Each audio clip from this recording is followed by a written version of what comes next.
ज्ञान गुण सागर, जय कपीस तिहुँ लोक उजागर।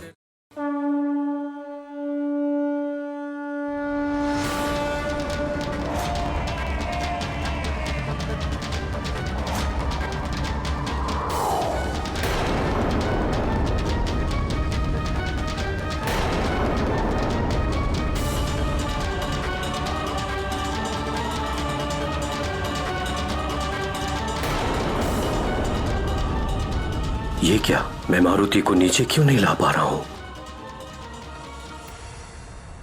देखिए, सब युवराज को देखकर कितने प्रसन्न हो रहे हैं।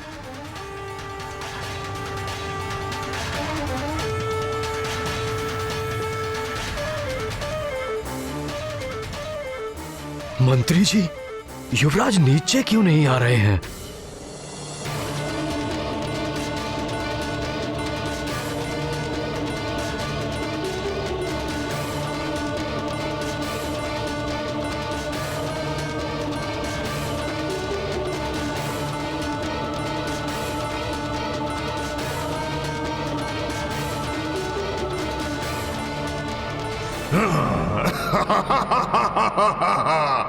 परछाई अब मेरी पकड़ में है। अब तेरे छूटने के सारे प्रयास विफल हो जाएंगे।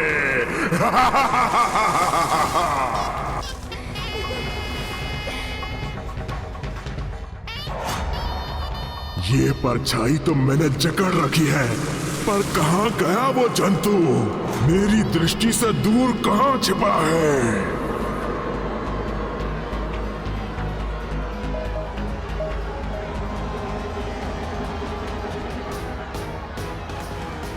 देखिए, सब युवराज को देखकर कितने प्रसन्न हो रहे हैं। युवराज की जय! युवराज की जय! युवराज की जय! युवराज की जय!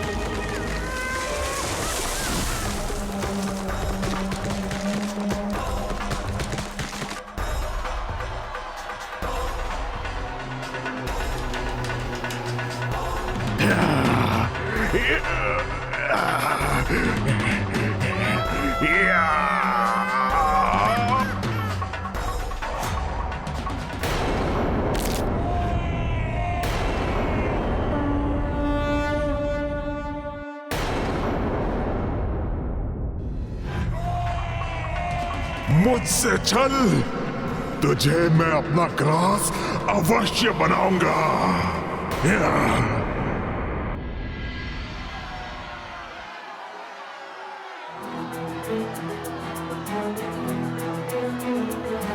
युवराज की जय! युवराज की जय! युवराज की जय! युवराज की जय!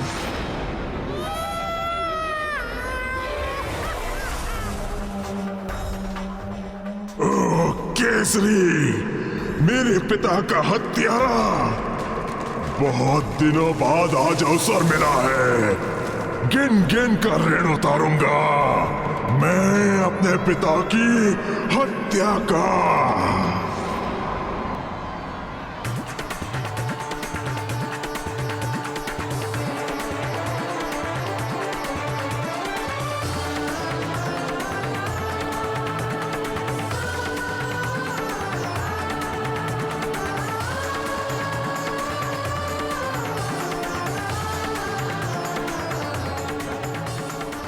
अच्छा, तो मेरे हाथ से निकला जंतु केसरी और अंजना का पुत्र है।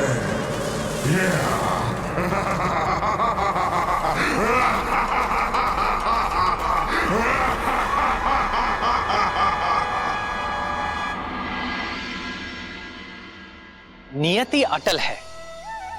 सारी असुरी शक्तियां चाहे जितना भी बल लगा लें, किंतु अवतारी शक्ति का बाल तक बांका नहीं कर सकती। उनका स्वभाव, उनकी प्रकृति स्वयं उनके वश में नहीं होती। वो अपनी शक्ति का दिशाहीन प्रदर्शन करते रहते हैं, फिर चाहे हार हो या जीत। प्रभु, इस पर केसरी ने क्या सोचा? वह असुरी शक्तियों के दुष्ट स्वभाव से अवश्य ही चिंतित हो रहे होंगे। हाँ, अवश्य चिंतित तो हो ही रहे थे और आशंकित भी। बात उनके पुत्र के साथ साथ प्रजा की सुरक्षा की भी थी, इसलिए कोई चूक ना हो जाए, इसका उचित ध्यान रखा जा रहा था।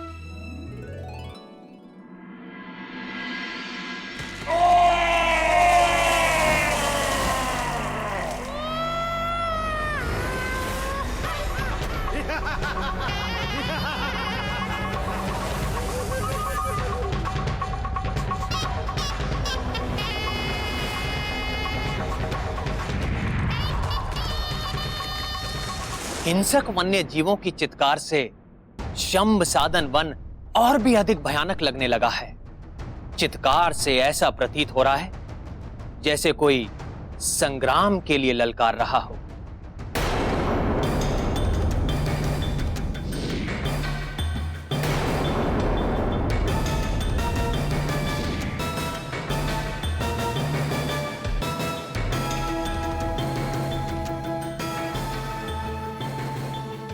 महाराज, आपने बुलाया मुझे? आज प्रातःकाल जो घटना घटी है उसे लेकर मैं बहुत चिंता में हूं मंत्री जी। जब प्रजा को हम मारुति के दर्शन करा रहे थे तब मारुति कुछ क्षण के लिए हवा में अटक से गए थे। अपना बल प्रयोग करने के बाद भी मैं स्वयं अपने पुत्र को नीचे नहीं उतार पा रहा था। क्या ये उसी आसुरी शक्ति का प्रभाव तो नहीं? निश्चित ही इस घटना के पीछे वृक्षासुर की आसुरी शक्तियों का प्रभाव होगा महाराज। छल और बल का बड़ा ही महारथी है वो दुष्ट।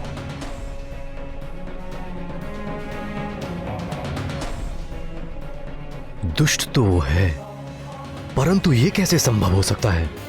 मारुति तो वृक्षासुर की पहुंच से बहुत दूर सुरक्षित मेरे पास थे।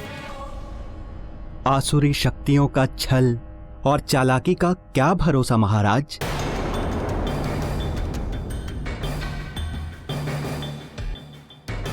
पर संबसदन कुल के साथ समझौते के कारण हमारे राज्य का एक पक्षी भी उस वन की सीमा को पार करके नहीं गया,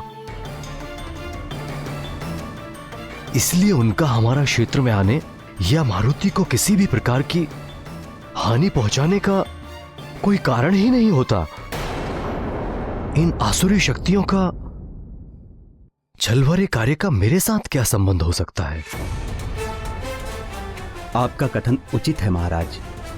शंभ सदन के वन में से किसी ने भी आज तक उस समझौते का उल्लंघन नहीं किया है, पर उन पर विश्वास करें भी तो कैसे? हमें चारों ओर दृष्टि रखते हुए हर प्रकार से सतर्क रहना होगा महाराज। उचित है, पर सुमेरु राज्य की सीमा पर खड़े संबसदन के पुत्र वृक्षासुर की गतिविधियों पर कड़ी से कड़ी दृष्टि रखनी होगी। जी।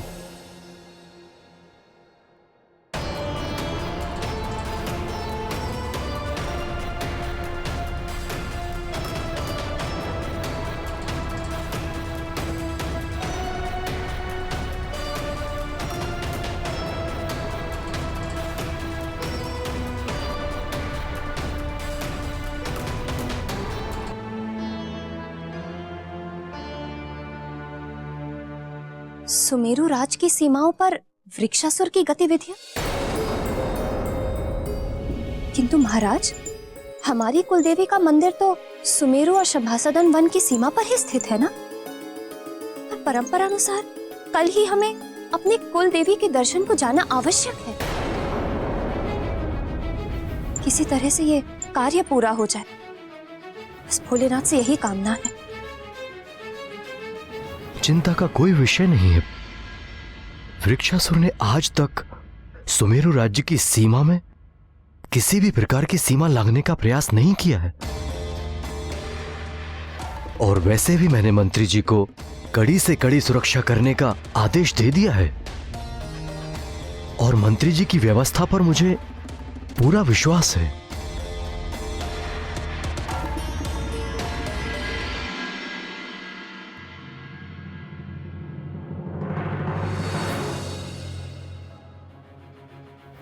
निश्चित ही कल मारुति की सुरक्षा की विशेष व्यवस्था करनी होगी। सुरक्षा में किसी भी प्रकार की असावधानी ठीक नहीं।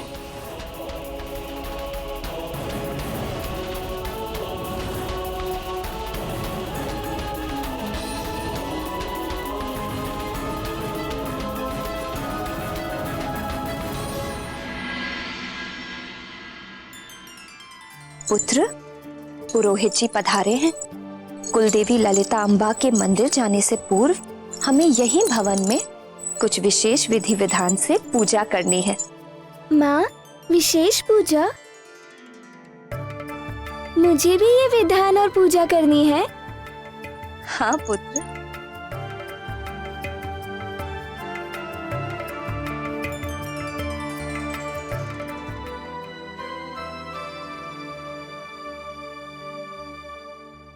ओम नमः शिवाय।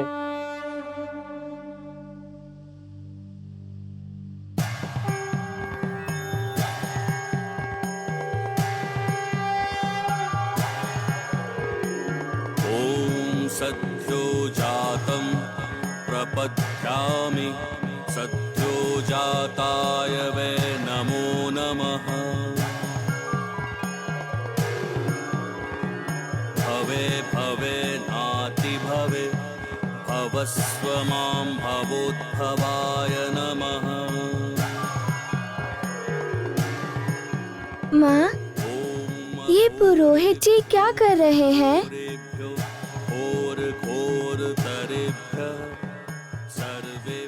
महादेव पृथ्वी, अग्नि, जल, आकाश और वायु के सार तत्व को धारण करते हैं।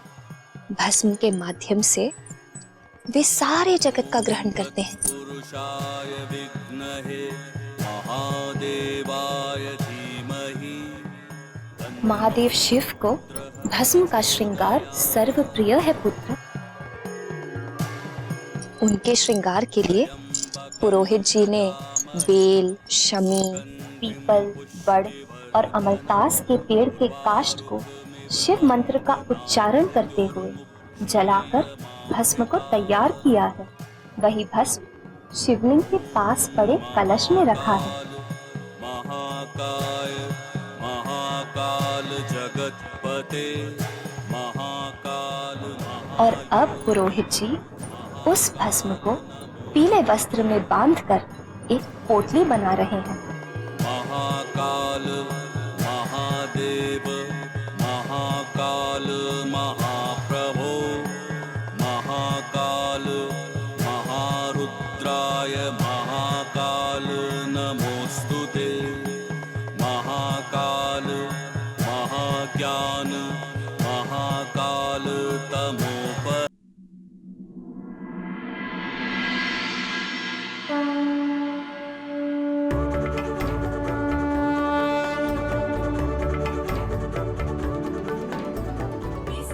अब आपके पिताश्री शिव मंत्र पढ़ते हुए इस पोटली से भस्म का छिड़काव शिवलिंग पर करें।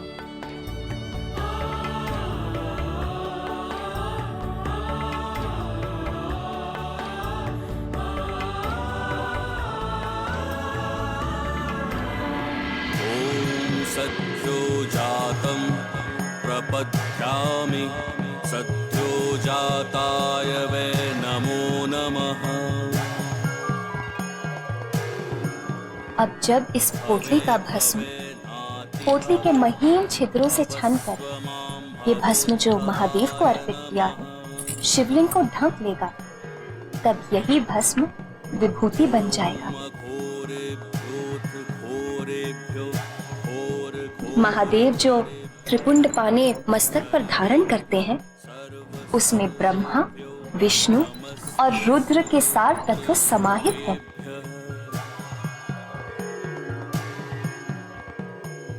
इस विभूति को अपने मस्तक पर धारण करने से शरीर, मन और विचारों की शुद्धि हो जाती है। और इसे धारण करने वाला समाज में सदा सम्मानित और आदरणीय होता है।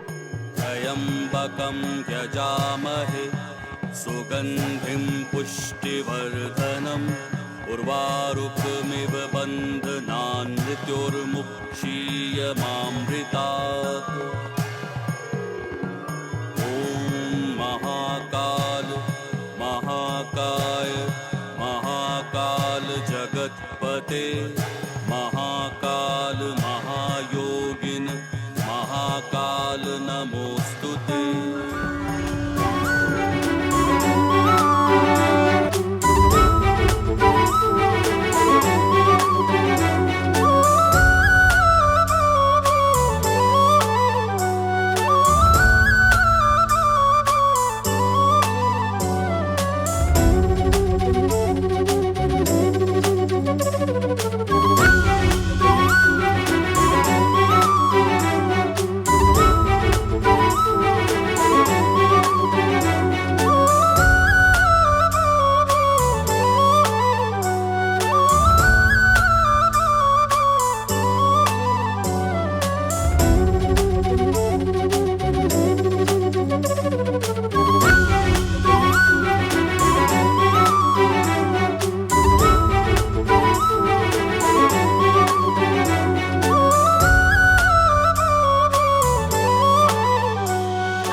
ज्ञान गुण सागर जय कपीस तिहु लोक उजागर रामदूत अतुलित बलधामा अंजनी पुत्र पवन सुत नामा। महावीर विक्रम बजरंगी कुमति निवार सुमति के संगी कंचन वरन विराज सुबेसा कानन कुंडल कुंचित केसा।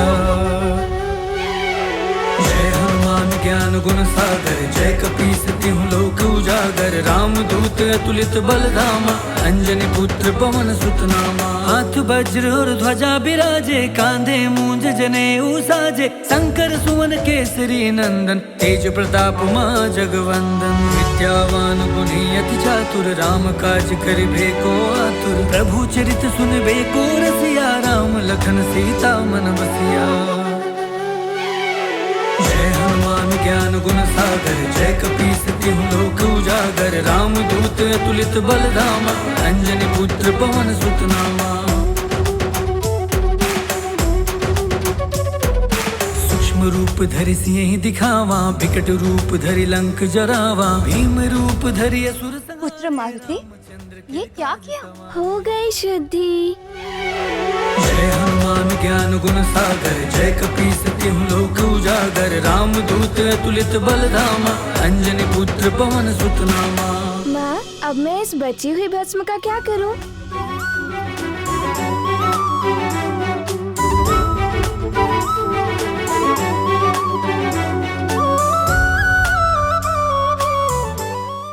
युवराज, ये मुझे दे दीजिए।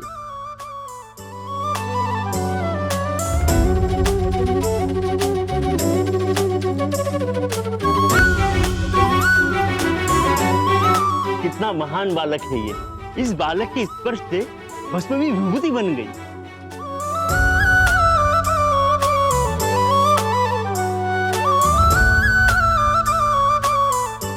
देख रहे हैं आप आपके पुत्र की नवीन लीला।